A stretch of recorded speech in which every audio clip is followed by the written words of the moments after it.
Hi, welcome to the show. I am Suzanne Lynn, and joining me today, JB Yanni, who's written a couple books we're going to talk about in a series. It's Time Benders and the Machine, Book 1, and Time Benders and the Two Promises, Book 2. I keep trying to memorize that, JB, and I can't, but it's exciting. I'm glad that you're here. Sure. Thank you very much for having me today. JB, let's talk about the books and the series and what they're about. Okay. So the Time Bender series is about 4 siblings who, after an accident, are in a boarding school where they discover a secret for bending time and traveling through time. And they use that knowledge to do several time traveling adventures into the past and into the future. So that could be for good or for bad, right? Absolutely. You never quite know what you're going to get when you go back and fiddle with things, but we all have that urge, I think, to jump back and maybe change something we've done. Absolutely. Well, the one thing that really sticks out is the one thing they wanted to do was see their parents again, which I think relates to all of us because we all have people that we wish we could show their grandchildren to and show how things are. And, absolutely. Yeah, but things happen, like we said, that might not be so positive when you mess around with time travel and time bending. Yes. I have to go right into the fact that how realistic, how is there an ounce of truth to the possibility? Is there any science behind time bending?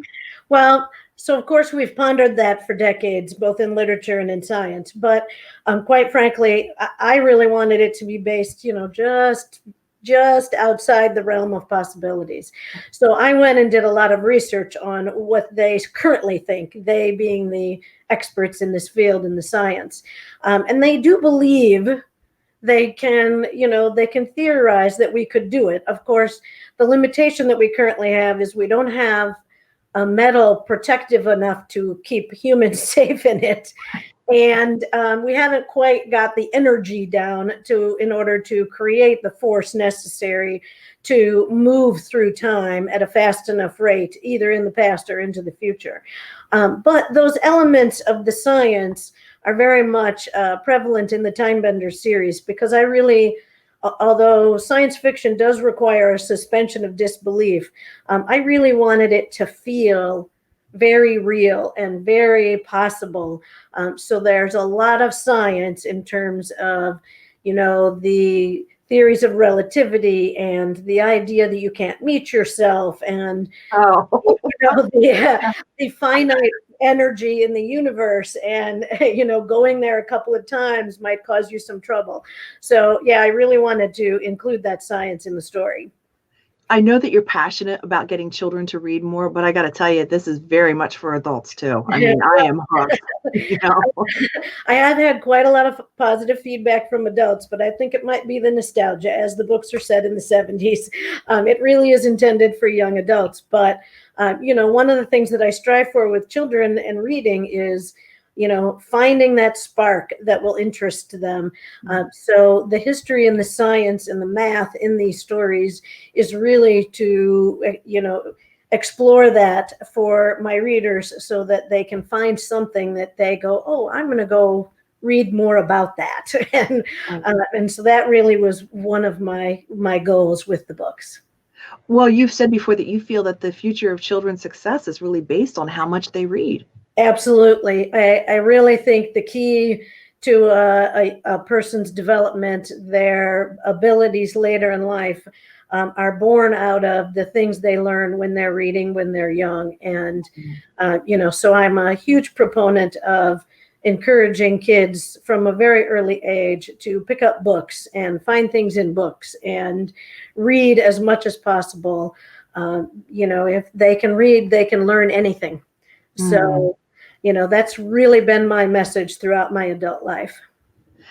And you have such a wonderful positive message, even though some snarky things can happen when you bend time and you go back in time. But their initial reason was to go back to, see their parents, but they end up doing good things, right? Yes. And, so there is this discussion of loss and grief and how you process that and whether or not actually, the ability to shift history and bring people back is really the right approach. And perhaps we should learn from that loss and grow stronger from that loss.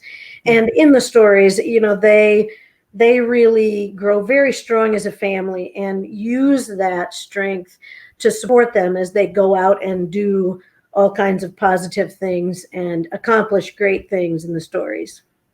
Family is really important to you, isn't it? Yes, it is.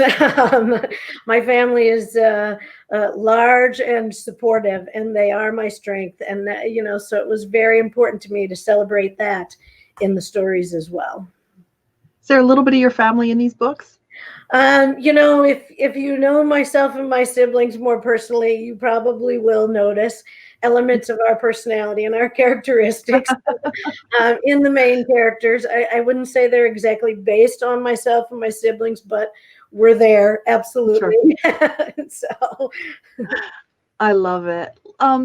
It's interesting because when you talk about time and how it changes things, we just in life cannot go from A to D. We have to go A to B to C because there's lessons all in those steps. So if we remove one of those steps, like being fired from a job, how could that possibly be good?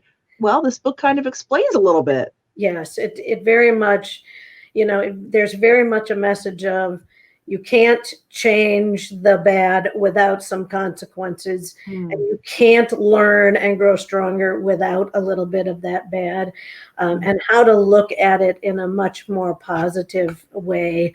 So, I think that's a lesson for young and old, because I'm not sure everybody learns that early in life. So, that's right.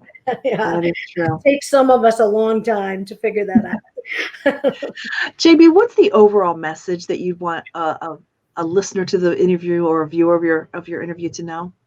Well, I think predominantly it is the strength and the capabilities of young people to accomplish great things, the power of a strong, supportive family, and the resounding core of faith in a person's life. Those are the important messages that I would hope people get from the stories. Is there a pretty solid faith message in your books? There is. They're very much, clearly it starts out very much with them questioning their faith as it relates to the loss of their parents. And, a kind of a typical, why did this happen? You can't relate to that, right? Yeah. How could this possibly happen? How could it be right for my parents not to be here, kind of message. But through the stories, they really question, not just with their loss, but also with their time travel. Is our time travel messing with God's plan? Is it the right thing to do? And how do we reconcile this plan with free will? And they really kind of play out some fairly typical, I think, teen questions as it relates to faith. Man, it's going in my head how many times I've tried to take control of a situation and doors get slammed because it's just not supposed to be. Leave it alone. Yes. Well, we're talking to JB Yanni about Time Benders and the Machine, Book 1, and Time Benders and the Two Promises, Book 2. And they just sound absolutely amazing. JB, thank you so much. Let us know, how can we get a hold of these books? Sure. Any online retailer like Amazon, but other online retailers. And my website is jbyanni.com, where there are links to several of those online retailers where you can go purchase the books. And, of course, leave your feedback and your questions. Wonderful. Thank you so much, JB. Thank you. Have a great day. Nice catching up with you. Thank you.